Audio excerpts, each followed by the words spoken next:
원고료 200원. 강경애. 친애하는 동생 K야. 간번 너의 편지는 반갑게 받아 읽었다. 그리고 약해졌던 너의 몸도 다소 튼튼해짐을 알았다. 기쁘다. 무언이 해도 건강밖에 더 있느냐. K야.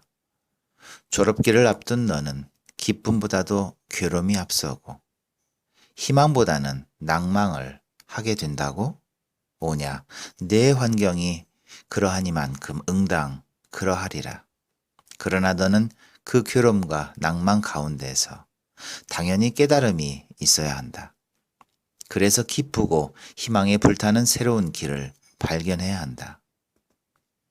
K야, 내가 물은 바 이 언니의 연애관과 내지 결혼관은 간단하게 문장으로 표현할 만한 지식이 아직도 나는 부족하구나. 그러니 나는 요새 내가 지내는 생활 전부와 그 생활로부터 일어나는 나의 감정 전부를 아무 꾸밀 줄 모르는 서투른 문장으로 적어 놓을 터이니 현명한 너는 거기서 버릴 것은 버리고 취하여 다오. K야, 내가 요새 D신문에 장편소설을 연재하여 원고료 200여 원을 받은 것은 너도 잘 알지. 그것이 내 일생을 통하여 처음으로 많이 가져보는 돈이구나. 그러니 내 머리는 갑자기 활기를 얻어 공상을 다하게 되더구나. K야, 너도 짐작하는지 모르겠다마는 나는 어려서부터 순조롭지 못한 가정에서 자랐고 또 커서까지라도 순경에 처하지 못한 나는 그나마 쥐꼬리만큼 배운 이 지식까지라도 우리 형부의 덕이었니라. 그러니 어려서부터 명일 빔 한 벌 색들여 못 입어 봤으니 먹을 것이란 언제나 조밥이었구나. 그러고 학교에 다니면서도 맘대로 학용품을 어디 써 보았겠니? 학기 초마다 책을 못 사서 울고 울다가는 겨우 남의 낡은 책을 얻어 가졌으며 종이와 붓이 없어 나의 조그만 가슴은 그 몇 번이나 달막거리였는지 모른다. K야, 나는 아직도 잘 기억한다. 내가 학교 1년급 때 일이다. 내일처럼 학기 시험을 치겠는데도 종이 붓이 없구나. 그래서 생각도 못하여 나는 옆 동무 것을 훔치었다가 선생님한테 얼마나 꾸지람을 받았겠니. 그러고 애들한테서는 예, 도적년 하는 놀림을 얼마나 받았겠니. 더구나 선생님은 그 큰 눈을 부라리면서 놀 시간에도 나가 놀지 못하게 하고 벌을 세우지 않겠니. 나는 두 손을 벌리고 유리창 곁에 우두커니 서 있었구나. 동무들은 운동장에서 눈사람을 만들어 놓고 손뼉을 치며 좋아하지 않겠니? 나는 벌을 서면서도 눈사람의 그 입과 눈이 우스워서 킥하고 웃다가 또 울다가 하였다. K야, 어려서는 천진하니까 남의 것을 훔칠 생각은 했지만 소위 중학교까지 오게 된 나는 아무리 바쁘더라도 그러한 마음은 먹지 못하였다. 형부한테서 학비로 오는 돈은 겨우 식비와 월사금밖에는 못 물겠더구나. 어떤 때는 월사금도 못 물어서 머리를 들고 선생님을 바로 보지 못한 적이 많았으며 모르는 학과가 있어도 맘 놓고 물어보질 못했구나. 그러니 나는 자연히 기운이 죽고 바보같이 되더라. 따라서 친한 동무 한 사람 가져보지 못하였다. 이렇게 외로운 까닭에 하느님을 더 의지하게 되었으니 나는 밤마다 기숙사 강당에 들어가서 목을 놓고 울면서 기도하였다. 그러나 그 괴로움은 없어지지 않고 날마다 털목돌이 자켓을 짠다. 시계를 가진다. 지금 생각하면 그 모든 것이 우습게 생각되지만은 그때는 왜 그리도 부러운지 눈물이 날 만큼 부럽더구나. 그 푹신푹신한 털실로 목도리를 짜는 동물을 보면 나도 모르게 그 실을 만져보다는 앞서는 것이 눈물이더구나. 여학교 시대가 아니고서는 맛보지 못하는 이 털실의 맛. 어떤 때 남편은 당신은 왜 자켓 하나 짤 줄 모루? 하고 쳐다볼 때마다 나는 문득 여학교 시절을 회상하며 동무가 가진 털실을 만지며 간이 찌르르하게 느끼던 그 감정을 다시 한번 느끼곤 하였다. 케이야, 어느 여름인데 내일같이 방학을 하고 고향으로 떠날 터인데 동무들은 떠날 준비에 바쁘구나. 그때는 인조견이 나지 않았을 때이다. 모두가 쟁친못이 치마 적삼을 잠자리 날개처럼 가볍게 해입고 흰 양산, 검은 양산을 제각기 사더구나. 그때 나는 어째야 좋을지 모르겠더라. 무엇보다도 양산이 가지고 싶어 영 죽겠더구나. 지금은 옆집 부인들도 양산을 가지지만 그때야말로 여학생이 아니고서는 양산을 못 가지는 줄로 알았다. 그러니 양산이야말로 무언중에 여학생을 말해주는 무슨 표인 것 같이 생각되었니라. 철없는 내 맘에 양산을 못 가지면 고향에도 가고 싶지를 않더구나. 그래서 자꾸만 울지 않았겠니? 한방에 동무 하나가 이 눈치를 채었음인지 혹은 나를 놀리느라고 그랬는지는 모르나 대부러진 낡은 양산 하나를 어디서 갖다 주더구나. 나는 그만 기뻤다. 그러나 어쩐지 화끈 달며 냉큼 그 양산을 가질 수가 없더구나. 그래서 새침하고 앉아노라니 동무는 킥 웃으며 나가더구나. 그 동무가 나가자마자 나는 얼른 양산을 쥐고 펴보니 하나도 성한 곳이 없더라. 그때 나는 무어라 말할 수 없는 울분과 슬픔이 목이 맥히도록 처바치더구나. 그러나 나는 그 양산을 버리지는 못하였다. 케이야, 나는 너무나 딴 길로 달아나는 듯 싶다. 이만하면 나의 과거 생활을 너는 짐작할 터이지. 나의 현재를 말하려니 말하기 싫은 과거까지 들추어 놓았다. 그런데 케이야, 아까 말한 그 원고료가 오기 전에 나는 밤 오래도록 잠을 못 이루고 그 돈으로 무엇을 할까 하고 생각하였다. 지금 생각하면 부끄러운 말이지만 위선 겨울이니 털 외투나 하고 목도리, 구두, 내 앞니가 너무 새가 넓으니 가늘게 금리나 하고 가늘게 금반지나 하고 시계나. 아니 남편이 뭐라 할지 모르지. 그래도 뭘 내 벌어서 내 해 가지는 데야. 제가 입이 여리니 무슨 말을 한담? 이번 기회에 못하면 나는 금시계 하나도 못 가지게 눈을 딱 감고 한다. 그러고 남편의 양복이나 한벌 해줘야지. 양복이 그 꼴이니 나는 이렇게 깡그리 생각해 두었구나. 그런데 어느 날 원고료가 내 손에 쥐어졌구나. 케이야, 남편과 나와는 어쩔 줄 모르게 기뻐했다. 그날 밤 나는 유난히 빛나는 등불을 바라보면서 이 돈으로 뭘 하는 것이 좋우? 남편의 말을 들어보기 위하여 나는 이렇게 물었구나. 남편은 묵묵히 앉았다가 혼자 하는 말처럼 거참 우리 같은 형편에는 돈이 없는 것이 오히려 맘 편하거든. 글쎄 이왕 생긴 것이니 써야지. 위선 제일 급한 것이 응호 동무를 입원시키는 게지. 나는 이같이 뜻밖의 말에 앞이 아득해지며 아무 말도 할 수가 없더구나. 그러고 나를 쳐다보는 남편의 그 얼굴이 금시로 개 모양 같고 또 그 눈이 예전 소눈깔 같더구나. 그러고 다음으로는 홍씨그 부인이지.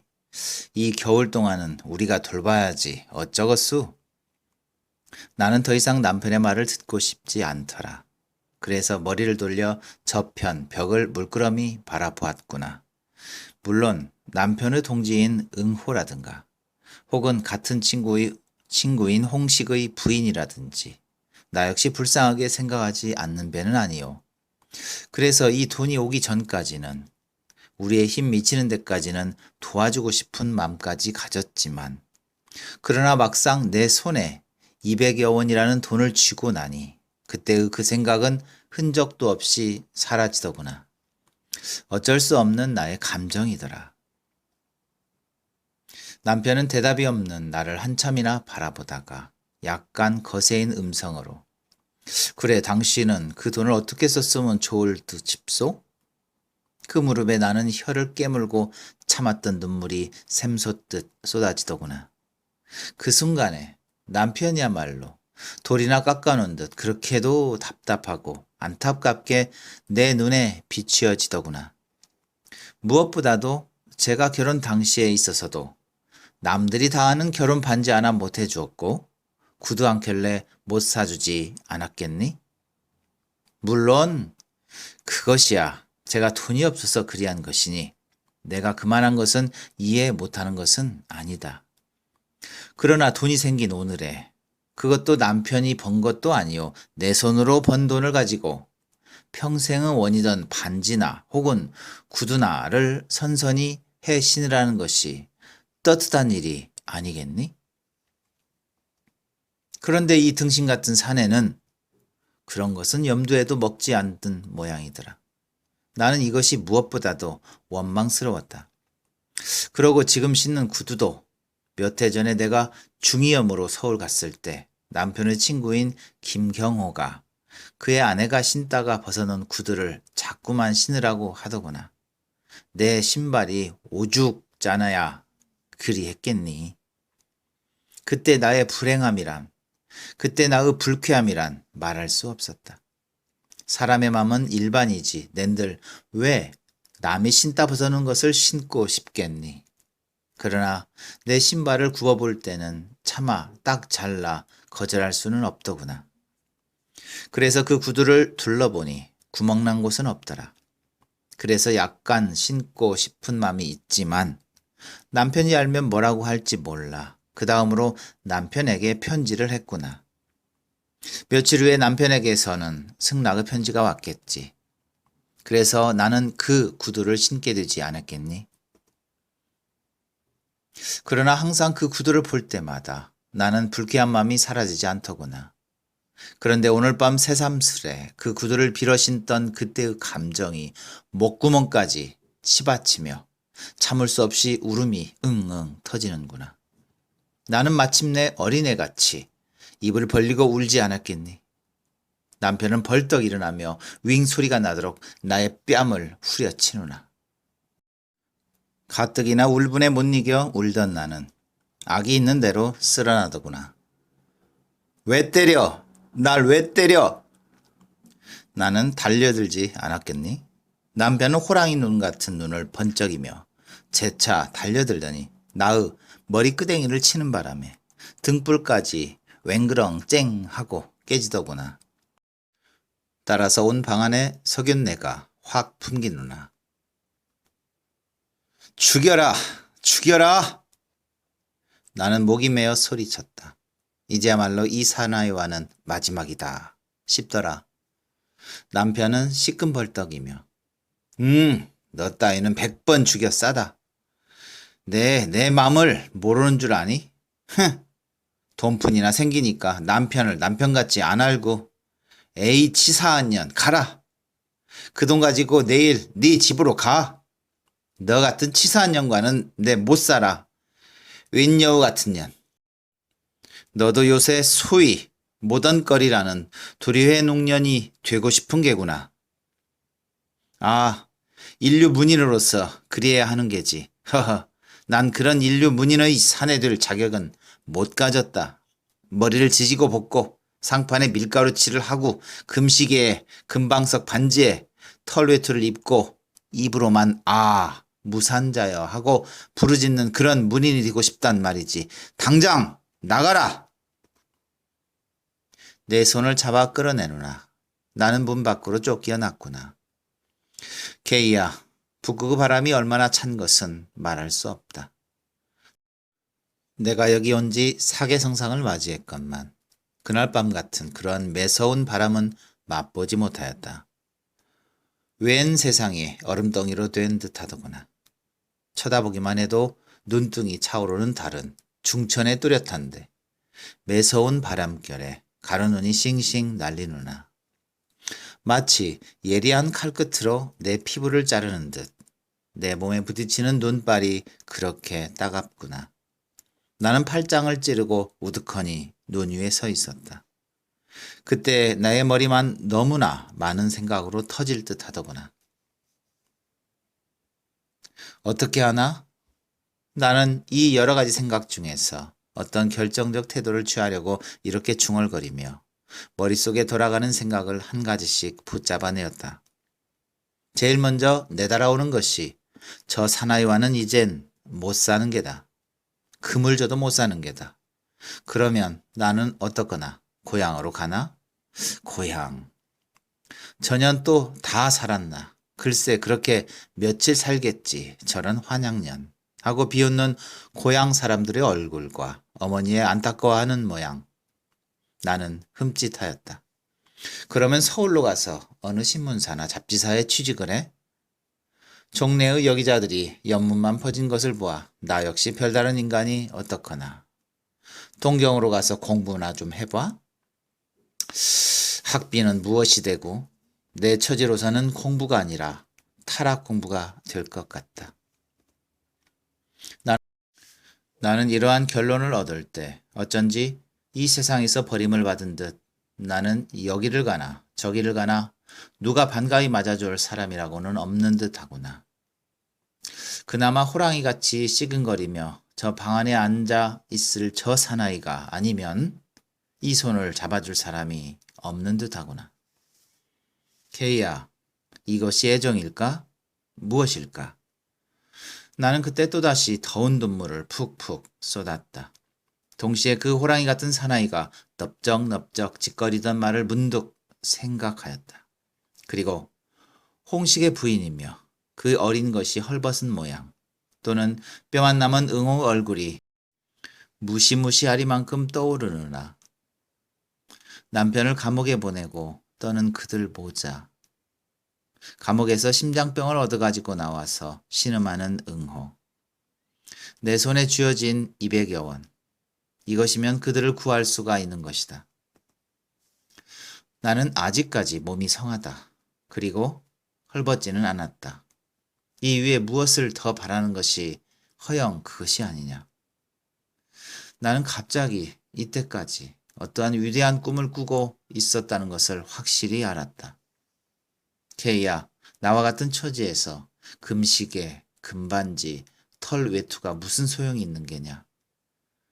그것을 사는 돈으로 동지의 한 생명을 구원할 수 있다면 구원하는 것이 얼마나 떳떳한 일이냐. 더구나 남편의 동지임에라. 아니 내 동지가 아니냐. 나는 단박에 문 밖으로 뛰어갔다. 여보, 나 잘못했어. 뒤미처 문이 획 열리더구나. 그래서 나는 뛰어들어가 남편을 붙들었다. 여보, 나 잘못했어. 다시는, 응? 목이 메어 울음이 쓸어 나왔다. 이 울음은 아까 그 울음과는 아주 차이가 있는 울음이었던 것만은 알아다고. 케이야, 남편은 한숨을 푹 쉬면서 내 머리를 매만진다. 당신의 마음을 내 전연히 모르는 배는 아니요. 단벌 치마에 단벌 저고리를 입고 있으니. 그러나 벗지는 않았지. 입었지.